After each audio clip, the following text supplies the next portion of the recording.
Bismillahirrahmanirrahim. Assalamualaikum warahmatullahi wabarakatuh. Waalaikumsalam warahmatullahi wabarakatuh. Alhamdulillahirabbil alamin. Assalatu wassalamu ala asyrafil anbiya'i wal mursalin wa ala alihi wa sahbihi wa man tabi'ahum bi ihsanin ila yaumiddin. Asyhadu an la ilaha illallah wahdahu la syarikalah wa asyhadu anna Muhammadan abduhu wa rasuluh.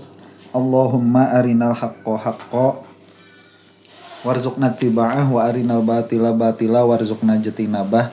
Ya Rabbana ighfir yassir iftah wahdina qarrib wa alif bainana ya Rabbana. Allahumma arhamna bil Qur'an wa 'allimna ta'wil wa faqihna fid din warzuqna fahman wa amalan wa maghfiratan wa ridhan wa thawaban wa jannatan wa ru'yatan amin. Wa qala Rasulullah sallallahu alaihi wa ala alihi wasallam, man aradallahu bihi khairan yufaqihu fid din. Nawaitu ta'aluma wa ta'lim wa jtinabal ma'asi fardhan lillahi ta'ala. A'udzu bikalimatillahi tammati min syarri ma khalaq. Bismillahirrahmanirrahim. Bismillahirrahmanirrahim. Bismillahirrahmanirrahim. Bismillahirrahmanirrahim. Bismillahirrahmanirrahim. Bismillahirrahmanirrahim. Bismillahirrahmanirrahim. Bismillahirrahmanirrahim. Subhanaka la ilma lana illa ma 'allamtana innaka antal alimul hakim. Al-Fatihah. Bismillahirrahmanirrahim. Alhamdulillahirabbil alamin arrahmanir rahim maliki yaumiddin. Iyyaka na'budu wa iyyaka nasta'in ihdinas siratal mustaqim siratal ladzina an'amta 'alaihim ghairil maghdubi 'alaihim waladdallin. Bismillah. Sekarang kita masuk muqaddimah ke-7. Jadi pengetahuan dasar mengenai ilmu akli, ya, istilah-istilah dasar begitu. Madkhol ini tempat apa? Madkhol itu pintu masuk. Jadi pintu masuk untuk memahami ilmu kalam di 6 muqaddimah sebelumnya ini sudah memadai begitu untuk kenal istilah-istilah. Nah, sekarang kita masuk pembahasan tentang sifat Allah. Pembahasan tentang sifat Allah. Makanya di sini disebutkan al-muqaddimatus sabi'atu, muqaddimah ke-7 fi sifatil ma'anil azaliyati, mengenai sifat-sifat ma'ani yang azaliyah. Nah, itu. Kita pahami dulu judulnya sih. Soalnya judulnya juga harus dipahami. Apa yang dimaksud mengenai sifat-sifat ma'ani yang azali. Nah, ini apa? Muqaddimah dulu ya. Jadi muqaddimah dari muqaddimah. Ahli mantik itu membagi pengetahuan menjadi 2. Ada yang namanya ilmu tasdiqi, ada yang namanya ilmu tasawuri. Nah, terus dibalik harusnya itu. Ilmu tasawuri dan ilmu tasdiqi. Apa ilmu tasawuri itu? Ilmu tasawuri itu adalah pengetahuan kita mengenai deskripsi suatu perkara. Ini bukan hanya di dalam masalah agama, ini di dalam semua pengetahuan kita. Jadi kalau misalkan kita mengetahui apa itu hakikat manusia, maka kita telah mengetahui tasawur dari manusia itu. Nah, ini deskriptif. Ya. Jadi mendeskripsikan, bukan mengilustrasikan. Nah, itu hati-hati. Ya, ini berbeda nih antara mendeskripsikan dan mengilustrasikan. Mengilustrasikan itu identik dengan bentuk. Jadi ada bentuknya. Kita mengilustrasikan manusia. Nah, itu di dalam pikiran kita bisa mengilustrasikannya. Ada kepalanya, ada kakinya, ada tangannya, dan lain sebagainya. Tapi mendeskripsikan itu bukan dengan ilustrasi, tetapi dengan makna. Sehingga kita bisa membedakan makna manusia dengan makna yang lain. Nah, pengetahuan deskriptif itu di dalam mantik disebutnya apa? Tasawur. Tasawur. Maka kita coba definisikan sesuatu itu apa. Misalkan seperti sholat. Coba definisikanlah sholat. Nah, kita mendefinisikan bahwa yang namanya sholat itu adalah ibadah yang dimulai dengan takbiratul ihram, diakhiri dengan salam, dengan syarat dan rukun tertentu. Nah, itu adalah deskripsi dari sholat. Tapi mengilustrasikan sholat, itu kita membayangkan gerakan-gerakan sholat. Berbeda ya? Nah, yang ilmu itu bukan yang di ilustrasinya, ilmu itu di deskripsinya. Itu disebut tasawur. Ada yang namanya juga ilmu tasdiqi. Nah, ilmu tasdiqi itu dia sudah menghukumkan antara dua deskripsi, dua tasawur. Contoh misalkan sholat zuhur wajib. Nah, berarti kita sudah menghukumkan wajib kepada sholat zuhur. Yang mana kita itu harus mengetahui masing-masing dari deskripsinya ini. Kita harus paham apa itu sholat zuhur, kita pun harus paham apa itu wajib. Nah, semua pengetahuan ini berputarnya di sini semua. Ya. Misalkan ya, masa itu relatif. Kan ada yang menyebutkan masa itu relatif, ada yang menyebutkan masa itu konstan. Nah, ini dua proposisi. Masa relatif, masa konstan. Tuh, ini dua proposisi ini. Ini kita mau membenarkan yang mana? Apakah kita mau membenarkan masa itu relatif atau kita mau mengatakan masa itu konstan atau absolut begitu? Nah, jika kita membenarkan kepada yang relatif, maka kita tidak bisa membenarkan kepada yang konstan. Jika kita membenarkan kepada yang konstan, kita tidak bisa membenarkan kepada yang relatif. Karena itu dua perkara yang bertentangan. Nah, masalah selain agama, salah di dalam memilih sikap mana yang benar dan mana yang salah, itu tidak berakibat fatal bagi akhirat kita. Contoh gampangnya lah, bumi itu bulat atau datar begitu. Nah, ini kan dua deskripsi kan. Bumi bulat, bumi datar. Mana yang akan kita benarkan? Yang kita anggap benar, mana? Nah, kalau misalkan kita menganggap bahwa bumi itu datar, kenyataannya bumi itu bulat. Apakah kita masuk neraka gara-gara itu? Enggak. Ya. Makanya pengetahuan itu dia sifatnya absolut. Karena pengetahuan itu tidak bergantung kepada perspektif kita. Pengetahuan itu dia begitu adanya. Manusia nanti ada yang bisa sampai kepada pengetahuan itu, ada yang tidak bisa sampai kepada pengetahuan itu. Jika sampai kepada pengetahuan itu, maka orang ini disebut mengetahui. Jika tidak sampai kepada pengetahuan itu, maka disebut tidak mengetahui. Jika dia salah di dalam menilai pengetahuan itu, maka dia disebut bodoh. Nah, sekarang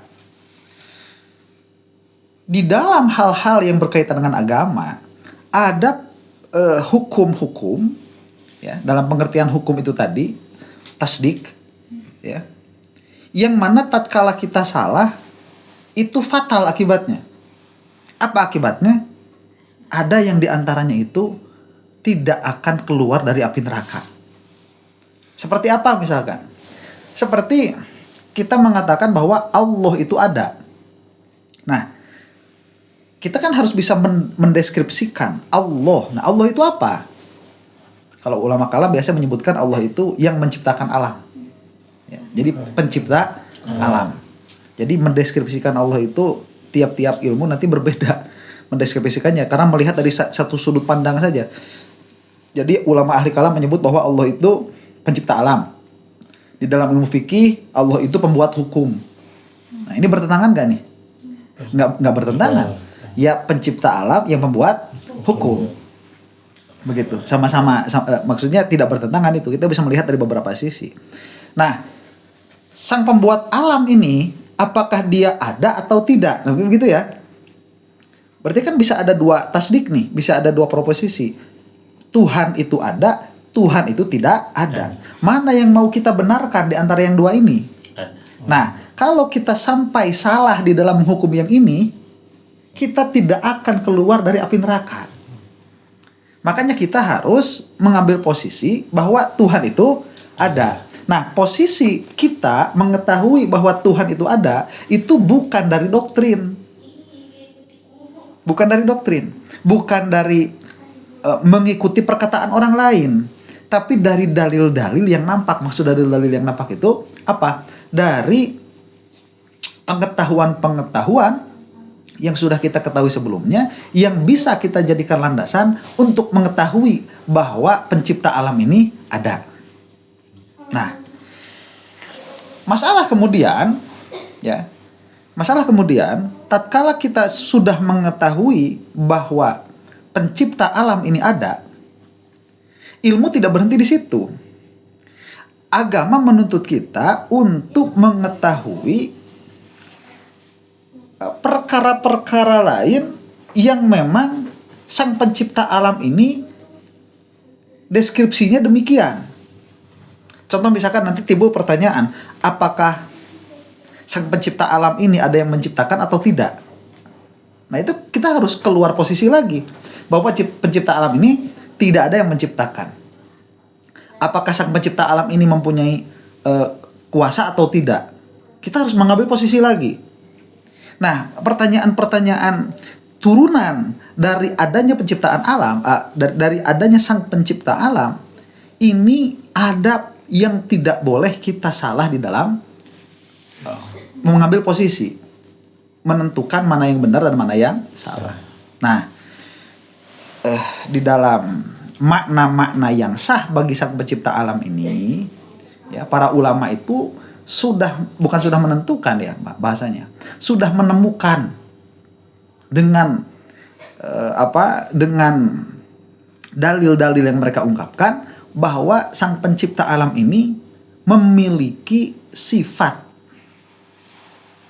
yang harus diketahui oleh kita. Berapa jumlah sifatnya itu? 20.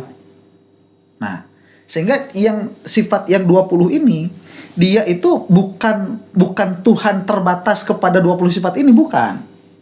Ya, ini harus dipaham nih. Bukan Tuhan terbatas kepada sifat 20 ini, tapi sifat 20 ini adalah sifat yang harus diketahui oleh manusia. Sehingga dia tidak salah tatkala mendeskripsikan Tuhan, begitu. Ya. Sehingga dia tidak salah tatkala mendeskripsikan Tuhan. Nah, ala kulli hal nanti banyak sekali ini permasalahan-permasalahannya, karena tatkala kita masuk membahas tentang ketuhanan, kita ini harus membahas seluruh aspek bukan ketuhanan. Ya. Karena ya ada Tuhan, ada selain Tuhan. Nah, yang selain Tuhan ini kita harus mengenal seluruhnya secara global. Ya, seluruhnya secara global.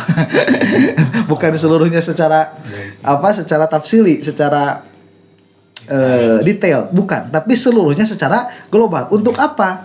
Untuk menafikan, untuk menegasikan dari Tuhan sang pencipta alam ini. Nah, tapi menegasikan makhluk atau sifat makhluk dari Tuhan itu tidak cukup. Karena kita itu dituntut untuk mengetahui apa-apa yang tetap pada Tuhan. Nah, makanya apa-apa yang tetap pada Tuhan ini, ya, itu disebutnya sifat. Ya, kalau orang-orang zaman dahulu menyebutnya itu makna. Ya, makna. Kalau orang-orang ulama zaman sekarang menyebutnya itu sifat. Maka dibahas di sini tadi, fi sifatil ma'anil azaliyah, mengenai sifat-sifat ma'ani yang azali. Nah, paham sampai sini? Paham ya? Kemudian, coba. Jika kita membahas tentang sifat, ya, kita itu membahas tentang kualitas suatu perkara. Ya, sekali lagi. Jika kita membahas tentang sifat, kita itu sedang membahas kualitas suatu perkara. Jadi ada suatu perkara, ada kualitas dari perkara ini. Ya. Nah, perkara yang memiliki kualitas itu disebut zat. Kualitasnya ini disebut sifat. Paham nih? Ya. Sesuatu yang memiliki kualitasnya ini disebut zat. Kualitasnya ini disebut sifat. Jadi kalau kita misalkan melihat kepada makhluk seperti gula. Gula itu manis. Kayak saya lah dikit. Mirip-mirip. Ada manis-manisnya gitu. Ada manis-manisnya gitu ya. Jadi ada gula. Nah, gula itu perkara. Yang mana gula ini memiliki apa? Memiliki kualitas. Apa kualitasnya? Manis. tatkala kita mengatakan gula itu manis, apakah kita sedang membicarakan satu entitas atau kita sedang membicarakan dua entitas? Satu sebetulnya kita sedang membicarakan gula sebetulnya. Tapi gula ini memiliki kualitas, memiliki sifat begitu. Jadi kita sedang tidak membicarakan dua perkara sebetulnya itu. Qat'an, kita sedang membicarakan satu perkara. Jadi tatkala kita membicarakan gula itu manis, kita itu sedang membicarakan apa? Gula sebetulnya. Ya cuman manis ini dia termasuk pembahasan tatkala kita membahas gula. Bukan cuman manis juga, di situ ada putih ya, kalau gula putih itu. Kemudian ada apa? Coklat gula aren. Gula putih aja dulu. Ada apa di situ? Ada kotak. Ya bentuknya. Itu sebetulnya kita sedang membicarakan satu perkara sebetulnya. Yang kita bicarakan itu gula. Cuman karena gula ini memiliki kualitas, maka pembahasan kita jadi banyak karena kita membahas kualitasnya. Paham ya? Jadi kalau kita membahas sifat 20, sebetulnya itu kita membahas berapa? Membahas apa sebetulnya? Membahas satu. Membahas siapa? Membahas Allah sebetulnya. Cuman karena ada begini, karena Allah itu tidak bisa dilihat oleh mata dan tidak bisa tidak bisa diindra lah begitu ya. Karena Allah itu tidak bisa diindra, maka mengenal Allah ini harus melalui sesuatu yang lain. Dan sesuatu yang lainnya ini akal. Nah,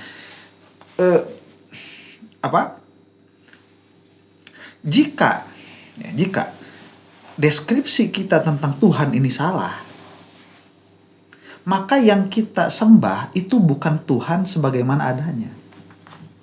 Karena Tuhan yang pada kenyataan tidak sesuai dengan Tuhan yang ada pada pikiranmu. Dalam pengertian pikiranmu itu deskripsimu tentang Tuhan ini tidak sama. Ada begini, ulama itu dulu, kira-kiranya beginilah. Ya. Ini kan kalian kan kenal sama saya, nih Angga nih.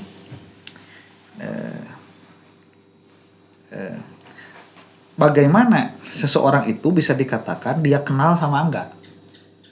Tatkala deskripsinya tentang Angga tepat. Jika deskripsi dia tentang Angga tidak tepat, maka dia tidak mengenal Angga, kan begitu? Iya. Ya. Sampai misalkan nanti ada orang, tolong berikan ini kepada Angga, sesuatu lah, apa, pulpen, misalkan kertas ini ya, berikan ini kepada Angga. Di dalam pikiran orang yang nyuruh memberi, itu Angga yang ustadz ini, ya, yang suka ngaji. Tapi di dalam pikiran orang yang menerima, itu Angga yang dagang singkong. Apakah Angga yang dibicarakan ini sama? Beda. Tidak sama, beda. Dan jangan sampai kita itu nanti beragama Islam, menerima syariat dari Rasulullah SAW, tapi deskripsi kita dengan Nabi Muhammad tentang Tuhan beda. Jangan sampai seperti itu. Nanti Nabi Muhammad itu SAW menyuruh kita menyembah kepada Tuhan yang namanya Allah, yang bukan jirim. Tiba-tiba Salafi Wahabi kita nih, bukan kita Salafi Wahabi ya. Tiba-tiba Salafi Wahabi malah menyembah Tuhan yang di dalam pikirannya itu Tuhan itu ada kaki ada tangan. Apakah Tuhan yang disembah oleh Nabi Muhammad SAW dan Tuhan yang disembah oleh Salafi Wahabi itu sama? Beda akhirnya. Yang mana Tuhan yang ada tangan, Tuhan yang ada kaki itu tidak ada. Jadi mereka itu akhirnya menyembah sesuatu yang tidak ada. Paham? Nah, ini pentingnya apa? Ilmu tauhid itu. Sekarang ya,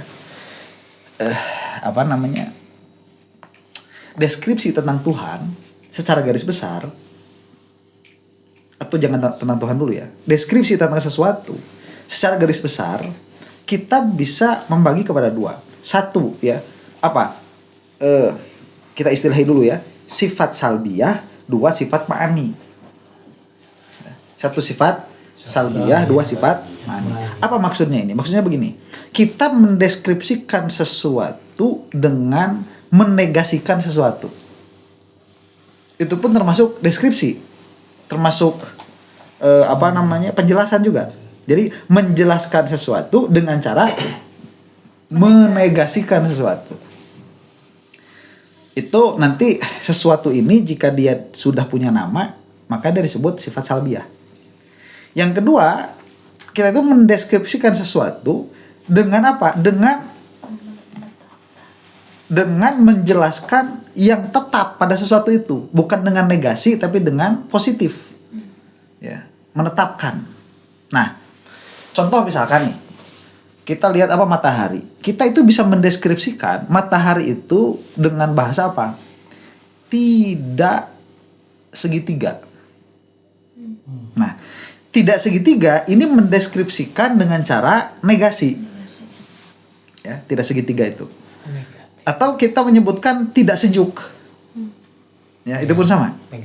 Negasi juga. Nah, tidak sejuk ini bahasanya apa? Ada nggak bahasa tidak sejuk itu? Jadi satu bahasa tapi dia bukan dia satu bahasa. Dia itu sebetulnya negasi, tapi dia sudah punya nama sendiri. Panas. Oh. Bukan, kalau panas itu dia adanya makna. Beginilah, seperti apa transparan. Ya. Transparan itu seperti plastik nih. Nah, pinjam botolnya. Seperti botol ini nih. Kita bisa mendeskripsikan botol ini dengan negasi apa? Tidak berwarna. Ya, transparan. Betul. Ya, tidak berwarna. Tidak berwarna, ini dia nanti punya nama sendiri, namanya transparan. Ya. Nah, transparan itu adalah deskripsi sifat dari botol ini. Tapi transparan itu dia menegasikan warna. Yaitu tidak berwarna. Iya. Paham? Nah, maka transparan itu disebut nanti sifat salbiyah. Sifat salbiyah. Nah, jika kita mendeskripsikannya itu dengan sesuatu yang ada pada dirinya seperti warna biru, nah warna biru ada warna. Warnanya apa? Biru. Nanti disebut ini sifat ma'ani. Tetapnya makna.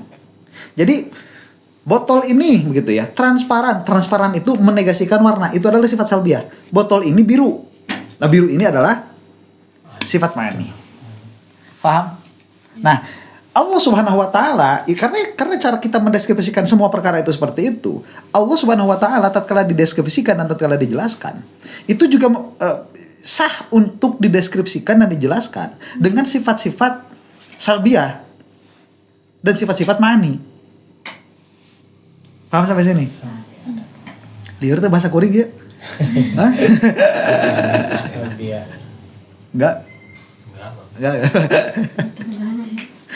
Nih coba lihat nih. Allah Subhanahu wa taala ini. Apakah Allah itu ada permulaannya? Tidak ada. Nah, tidak ada permulaan itu adalah deskripsi bagi Allah. Dia sudah punya nama sendiri nanti namanya apa? Qidam. Nah, qidam ini dia sifat salbiyah. Juga kita menyebutkan bahwa Allah ini memiliki qudrah. Memiliki kuasa. Ya, nanti dideskripsikan kuasa itu apa? Padahal kuasa itu adalah subutul makna, tetapnya makna. Ya. Subutul makna, tetapnya makna. Nah, tetapnya makna ini nanti disebut sifatnya sifat ma'ani. Paham sampai sini? Nah, karena sifat-sifat Allah yang ma'ani ini dia sebagaimana kemarin disebutkan, tidak ada yang menciptakan. Kemarin kan marotibul mawjud. Ada perkara itu tidak butuh kepada mukhassis, tidak butuh kepada yang menciptakan, tidak butuh kepada mahal. Itu adalah zat Allah. Nah, tidak butuh kepada mukhassis, ada pada mahal. Itu adalah sifat Allah. Ya, itu adalah sifat Allah. Nah, sifat Allah ini coba kemarin tidak ada yang menciptakan. Kenapa? Karena ada pada zat Allah. Dan Allahnya tidak ada yang menciptakan. Maka ini disebut sifat ma'ani yang azali. Sifat ma'ani yang azali. Nah, itulah penjelasan tentang judul kita malam ini.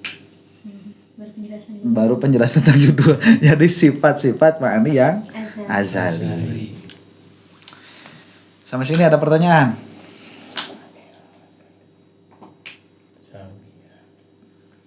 Nggak ada pertanyaan? Oke, kalau nggak ada pertanyaan kita lanjut. Wal qudratul azaliyatu ibaratun an sifatin yata'atta biha ijadu kulli mumkinin wa i'damuhu ala wafqil iradati. Nah, apa sifat yang pertama kali kita bahas? Sifat mana yang azali itu? Yang pertama kita bahas itu namanya sifat qudrah. Ya, karena di sini hanya sifat ma'ani saja. Nah, ini kan madkhol. Jadi kita nggak membahas kida, bako, sifat-sifat kalbiah tidak dibahas.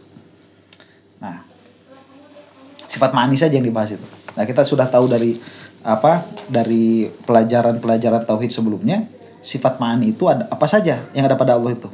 Qudrah, iradah, ilmu, hayat, sama, basor, kalam. Nah, 7 sifat ini saja yang dibahas di syarah muqaddimat itu. Nah, yang pertama apa? Al-qudratul azaliyatu adalah qudrah azaliyah. Apa itu qudrah azaliyah? Ibaratun an sifatin yata'atta biha ijadu kulli mumkinin wa i'damuhu ala wafqil iradati. Sifat azaliyah atau qudrah azaliyah. Qudrah azaliyah adalah ibarat dari satu sifat yang mana dengannya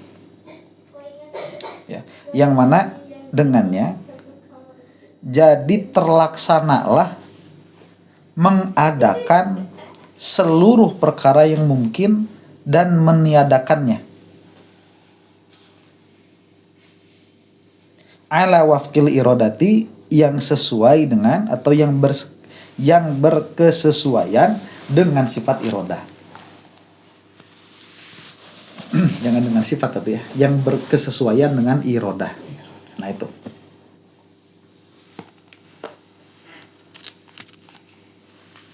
Nah, bagaimana ini kita menjelaskannya? Qudrah azaliyah itu bahasanya Imam Sanusi itu adalah ibarat dari sifat. Berarti dia sifat. Maksud ibarat itu apa? Maksud ibarat itu tatkala kita mengetahui mempersepsi suatu perkara, maka persepsi kita tentang perkara itu bisa kita bahasakan. Nah, bahasa ini namanya ibarat. Bahasa ini namanya ibarat. Jadi bahasa itu dia untuk menyampaikan kepada makna. Nah, makna itu sendiri dia tidak ada bahasanya sebetulnya. Ya, menurut jumhur ulama itu. Makna ini sendiri tidak ada bahasanya. Tapi karena makna ini dia harus diutarakan, ya, maka dia ada ibarat-ibarat yang sesuai dengan makna-makna yang ada. Paham sampai sini paham ya? Jadi kalau misalkan kita sebagai manusia itu yang berpikir, ya, tatkala kita melihat manusia, kita itu bisa mengakses makna manusia tanpa bahasa sebetulnya. Maka dari itu kita bisa melihat manusia yang belum pernah kita lihat, tapi kita bisa menghukumi bahwa dia itu manusia. Kenapa? Karena makna manusia sudah kita kuasai, ya, sudah kita serap. Nah, nanti penyerapan makna yang kita lakukan sebagai manusia itu bisa diibaratkan. Makanya kalau bahasanya para ulama itu ibaratun an begitu. Ya, jadi qudrah itu ibaratun an, dia ibarat dari apa? Dari sifat. Yang tadi kita bahas tuh, dari sifat. Maksudnya dari apa? Dari deskripsi. Dari makna. Ya, dari makna. Yang mana makna di sini maksudnya makna yang ada pada zat Allah. Nah, apakah sifat Allah itu cuma satu?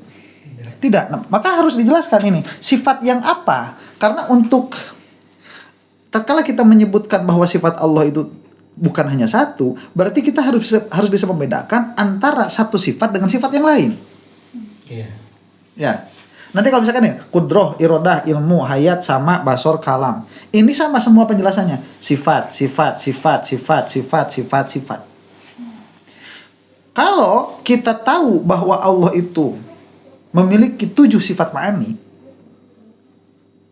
tapi pengetahuan kita itu hanya sebatas qudrah ya sifat, iradah ya sifat, ilmu sifat, hayat sifat, sama sifat, basor sifat, kalam sifat. Berarti kamu tidak mengetahui apa perbedaan di antara sifat-sifat ini. Kamu cuma tahu istilahnya saja.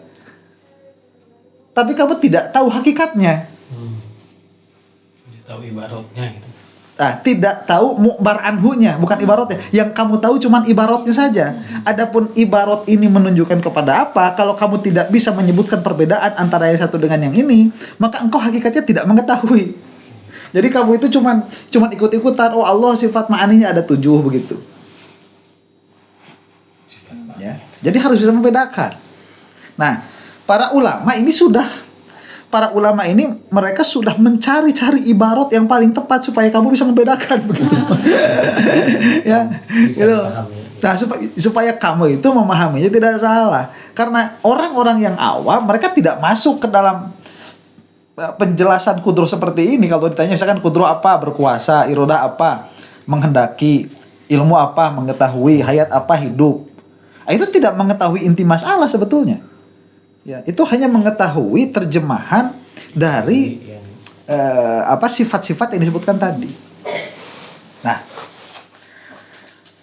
jadi sampai di sini berarti kita tahu bahwa yang namanya kudroh itu adalah sifat. Yang mana semuanya juga sama, yang 7 ini nih, yang 7 tadi disebutin, semuanya juga apa? Sifat juga. Iya. Nah, apa yang membedakannya? Nah, kudroh ini berbeda dengan yang lain dari segi apa? Kudroh ini dengannya lah. Jadi bisa terlaksana mengadakan dan meniadakan perkara yang mungkin. Ini penting nih. Kalau ini nggak paham, ya kalau ini nggak paham, berarti kita tidak paham mengenai apa itu kudroh. Sekali lagi. Ini adalah sifat azali. Sifat azali berarti belum pernah tidak ada. Sifat azali, yang mana sifat azali ini dengannya lah mengadakan dan meniadakan perkara yang mungkin itu jadi terlaksana. Ditambah oleh Imam Sanusi yang berkesesuaian dengan iroda. Sampai sini bingung? Enggak bingung-bingung acan. Apa itu mungkin? Nah, jadi kan banyak nih masalah yang harus dibahasnya. Sekarang begini dulu.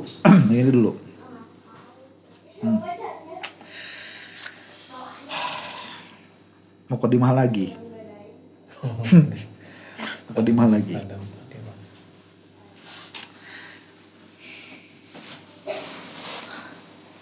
Kita paham nggak apa zat itu? Perkara yang apa? Yang Identitas dan Iya, kotaan. Dia memiliki kualitas. Berarti perkara yang memiliki sifat. Itu adalah apa? Zat. Ya. Kotaan. Jika kita melihat makna zat saja, ya. Apakah zat ini, apapun itu, dalam pengertian zat apapun itu, ya sesuatu apapun itu. Sesuatu apapun ini, yang mana dia itu zat murni, apakah dia akan bisa mengadakan perkara dan meniadakan perkara jika dia hanya zat saja? tidak. Bisa nggak? Tidak. Dia zat. Zat itu kan berarti yang memiliki sifat-sifat kan? Iya. Nah, yang memiliki Sifat-sifat. sifat-sifat. Al-qiyam binafsi. Nah, itu kan maknanya berhenti di situ kan? Yang memiliki sifat-sifat. Kita tidak mengatakan sifat-sifatnya apa, cuman dia adalah sesuatu yang memiliki sifat-sifat. Apakah sesuatu yang memiliki sifat-sifat ini dia bisa mengadakan sesuatu perkara dan meniadakan perkara itu? Bisa tidak? Tidak bisa. Jika tidak ada Ibarat tadi. jika tidak ada kudroh. Jika tidak ada kudroh. Oh iya, membuat dan meniadakan itu ya. Iya. Itu ya. Jika tidak ada kudroh. Jadi jika tidak ada kudroh, jika tidak ada makna yang bisa mengadakan dan meniadakan, maka zat ini tidak bisa mengadakan dan meniadakan. Contoh misalkan nih, manusia itu apa? Hayawan natiq. Manusia. Berarti dia zat kan manusia itu. Karena dia tempat bagi sifat-sifatnya itu. Iya. Nah, apakah manusia dilihat dari segi dia sebagai manusia, dia bisa melihat? Bisa. Tidak bisa. Dia membutuhkan makna yang lain. Makna apa? Makna melihat. Dengan makna melihat yang ada pada dirinya itulah dia baru bisa melihat. Jika makna melihat yang tidak ada, dia tidak bisa melihat. Ya. Jadi manusia dari segi dia sebagai manusia, dia tidak bisa melihat. Ya. Dia baru bisa melihat jika pada dirinya itu ada makna, ada sifat, yang mana sifat itu disebut sifat melihat. Bisi tertotok-tokan dari baji. Ada baji ya? Di dia kau itu. Bisi tertotok-tokan dari juga kemari. Nah, sini. Nah, ala kulli halin. Jadi coba nih, ya. Kita tahu bahwa yang apa ya? Kita tahu bahwa yang namanya manusia itu hayawan natik. Apakah tatkala kita mengatakan manusia itu hayawan natik, secara otomatis kita itu meyakini bahwa manusia ini bisa melihat? Tidak. Kita harus membahas deskripsi yang lain. Nah, jadi ada makna melihat nanti. Apa makna melihat tuh? Tatkala kita membahas makna melihat, apakah kita membahas manusia? Tidak. Melihat sifat aja. Nah, Quran kita membahas melihat sifat saja. Kita nanti bahas apa sifat itu. Sifat itu, apa melihat itu? Melihat itu adalah sifat yang mana dengannya, jadi bisalah jadi bisalah mempersepsi kepada perkara-perkara yang berbentuk. Misalkan, nah itu melihat. Ini melihat di makhluk ya. Melihat di makhluk. Nah, kemudian setelah kita membahas nih, manusia kita bahas, melihat kita bahas. Kemudian kita bahas begini, apakah manusia ini punya melihat atau tidak? Nah, atau kita bahas siapa saja yang memiliki sifat melihat ini. Manusia punya sifat melihat, kemudian kucing punya sifat melihat dan lain sebagainya. Jadi tatkala kita membahas manusia secara sendiri. Tatkala kita membahas melihat, kita pun membahas melihat sendiri. Setelah itu baru kita hukumi apakah manusia ini melihat atau tidak, begitu. Paham ya? Nah, sekarang kita melihat sifat azali. Sifat azali itu apa? Sifat azali itu apa ya? Dia sifat-sifat yang tidak ada yang menciptakan, begitu. Itu sifat azali. Nah, sifat azali ini ada yang namanya kudroh nanti. Ya, kita tidak masuk, tahu dari mana kita bahwa kudroh itu apa? Kita nggak masuk ke situ, karena kita masih pengenalan aja. Nah, kudroh, ya. Tatkala kita membahas kudroh, itu adalah sifat yang mana jika ini ada, begitu ya. Jika ini ada pada zat, maka zat ini bisa mengadakan dan meniadakan perkara yang mungkin, begitu. Nah, sekali lagi, jadi kudroh itu adalah sifat yang apa? Yang apabila kudroh ini ada pada zat, maka zat ini bisa mengadakan dan meniadakan. Jika kudroh ini tidak ada pada zat, maka zat ini tidak akan bisa mengadakan dan meniadakan, begitu. Paham? Nah, pertanyaannya sekarang begini. Apakah sifat kudroh ini ada? Ada. Siapa yang memilikinya ini? Allah. Nah, begitu. Yang memilikinya ini Allah. Apakah sifat kudroh ini ada yang menciptakan? Tidak. Tidak yang menciptakan. Apakah selain Allah ada yang memiliki ini? Tidak ada. Nah, nanti begitu. Apa bahasanya itu? Namanya begitu. Ya. Nah, ditambahi oleh Imam Sanusi. Jadi ulangi lagi. Jadi yang namanya kudroh azaliyah itu adalah ibarat dari sifat yang mana dengannya jadi terlaksanalah mengadakan perkara dan meniadakan perkara yang sesuai dengan irodah. Jadi jika irodahnya itu menghendaki untuk ada, maka dia ada karena kudrohnya ada. Tatkala Allah ini menghendaki sesuatu itu tidak ada, maka sesuatu itu tidak ada karena kudrohnya ada, begitu. Andai kata tidak ada kudrohnya, Allah pun tidak akan bisa membuat, begitu. Andaikan kan begitu. Ini kan bahasa kurang ajar sebetulnya. Ya sama kayak manusia. Andaikan tidak ada sifat melihat, manusia tidak akan bisa melihat. Andaikan tidak ada sifat mendengar, manusia tidak akan bisa mendengar. Pertanyaannya, sifat melihat ini diciptakan tidak yang ada di manusia? Diciptakan. Gitu. Nah, sifat qudrah yang ada di Allah tidak Tidak diciptakan. Nah, itulah sifat apa? Kudrah. Qudrah. Paham sampai sini? Paham. Nah, jam berapa ini? 9. Jam 9 kurang 10. Oh, iya. Setengah jam minta 40 menit. 40. 40. Makanya kalau diterusin bakal panjang. Jadi ini udah sih aja dulu. Break dulu. Ya break dulu nanti kita ke ikam. Wallahu a'lam bissawab.